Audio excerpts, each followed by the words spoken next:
She had violet eyes that captured the world. She wore diamonds worth millions. She married 8 times. She lived in palaces and traveled with an entourage like a queen.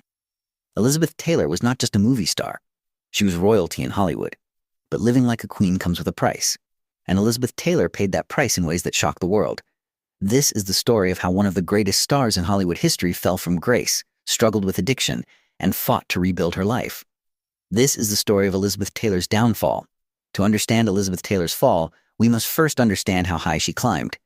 Elizabeth Rosamond Taylor was born in London in 1932. Her family moved to Los Angeles just before World War II started. By the age of 10, she was already a movie star. By 12, she was famous around the world for her role in National Velvet. But it was not just her acting that made her special. Elizabeth Taylor was beautiful in a way that seemed almost unreal. Her eyes were a rare shade of violet blue. Her face was perfectly symmetrical. Photographers loved her. Cameras loved her. And audiences loved her. By the 1950s, Elizabeth Taylor was one of the biggest stars in Hollywood. She made hit after hit. Father of the Bride, A Place in the Sun, Giant.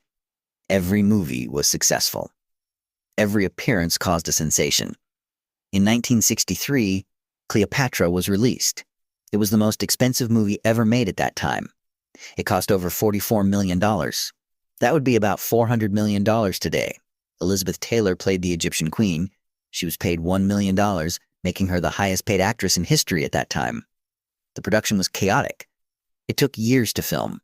The costs spiraled out of control. But something else happened during Cleopatra, something that would change Elizabeth Taylor's life forever. She fell in love with her co-star, Richard Burton. There was just one problem. Both of them were married to other people. The scandal was enormous. Newspapers around the world wrote about their affair. The Vatican condemned their behavior. Politicians spoke against them. One religious leader even said Elizabeth Taylor was erotic vagrancy. But Elizabeth did not care. She divorced her 4th husband, Eddie Fisher. Richard Burton divorced his wife. And in 1964, Elizabeth and Richard got married.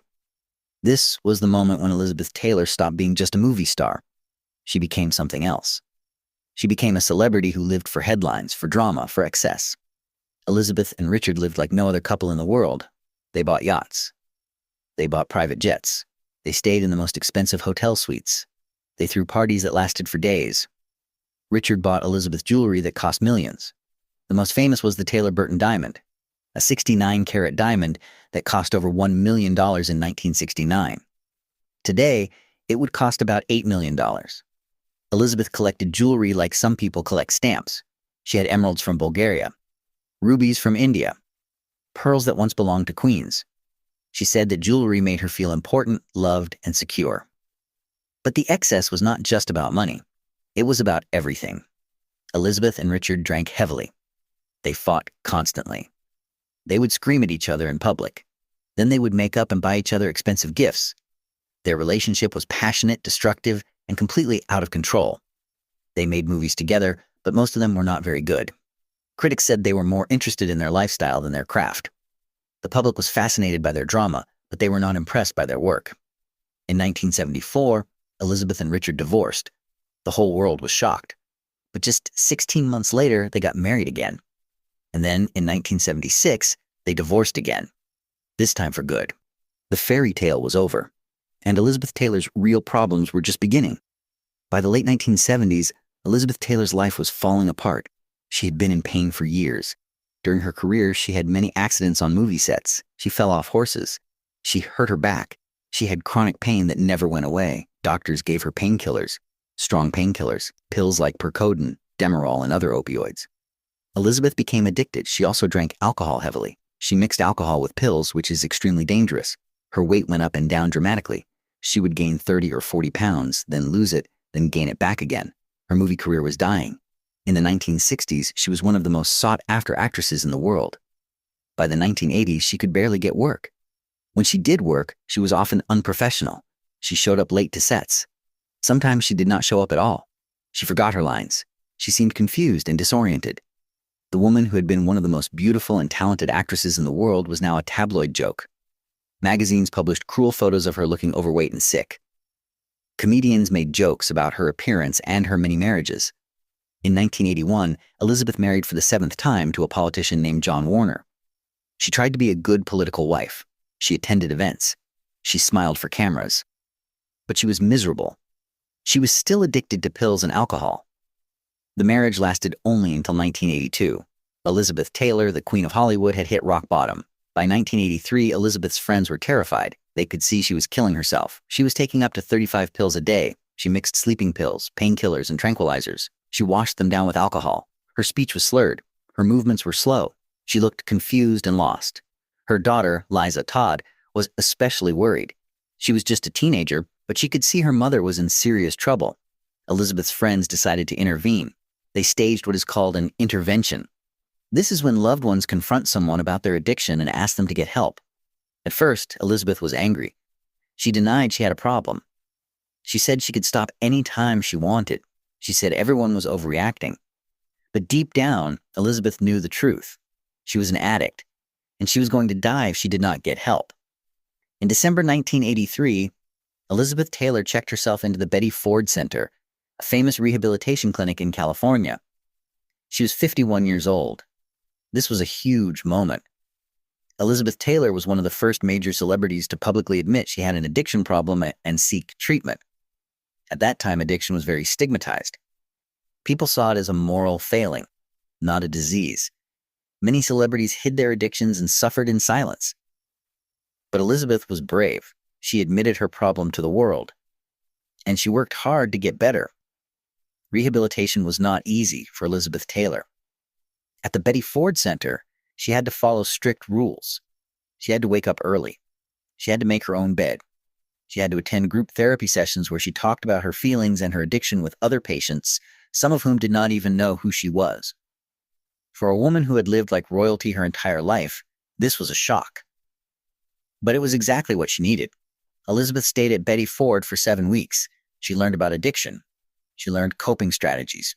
She learned that she could not control her use of pills and alcohol, so she had to stop completely. When she left Betty Ford in January 1984, Elizabeth was determined to stay sober. And she did. For the rest of her life, Elizabeth Taylor never took another drink or addictive pill. But getting sober was just the beginning. Elizabeth needed to find a new purpose in life. She found it in 1985 when her friend Rock Hudson died of AIDS. In the 1980s, AIDS was a devastating disease that was killing thousands of people. But many people did not want to talk about it. There was a lot of stigma and fear surrounding AIDS. When Rock Hudson died, Elizabeth was heartbroken. But she was also angry. She was angry that the government was not doing enough to fight AIDS. She was angry that people were being cruel to AIDS patients. So Elizabeth decided to do something about it. She became one of the first major celebrities to speak publicly about AIDS. She helped create the American Foundation for AIDS Research, known as AMFAR. She raised millions of dollars for research and patient care. She visited AIDS patients in hospitals when many people were afraid to even touch them. Elizabeth used her fame for good. She testified before Congress. She gave speeches around the world. Elizabeth Taylor's later years were not easy. She continued to have serious health problems. She had more than 30 major surgeries in her lifetime.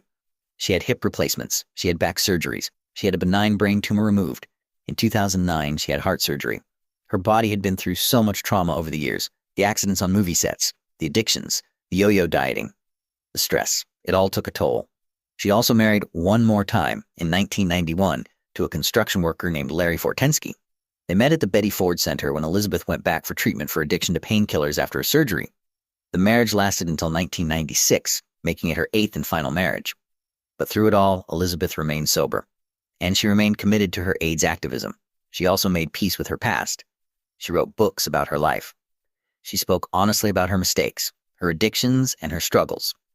She did not make excuses. She took responsibility. Elizabeth Taylor died on March 23, 2011, at the age of 79. She died of congestive heart failure at Cedars-Sinai Medical Center in Los Angeles. The world mourned. Thousands of people paid tribute to her, not just for her beauty or her acting, but for her courage, her generosity, and her advocacy. So what is the legacy of Elizabeth Taylor? Yes, she lived like royalty. Yes, she spent millions on jewelry and parties and excess. Yes, she married 8 times and made tabloid headlines for decades. But she also showed incredible courage when she admitted her addiction and got help. She broke down barriers and helped remove the stigma around rehabilitation. She used her fame to fight for AIDS patients when others turned away. Elizabeth Taylor's downfall was real. She lost control of her life. She became addicted to pills and alcohol. She damaged her career and her health. But her downfall was not the end of her story. It was the middle. The end of her story is about redemption. It is about a woman who hit rock bottom and found the strength to climb back up. It is about using pain and mistakes to help others. Elizabeth Taylor paid a heavy price for living like royalty. But in the end, she showed that true royalty is not about diamonds and palaces. True royalty is about courage, compassion, and using your power to make the world better. That is the real legacy of Elizabeth Taylor.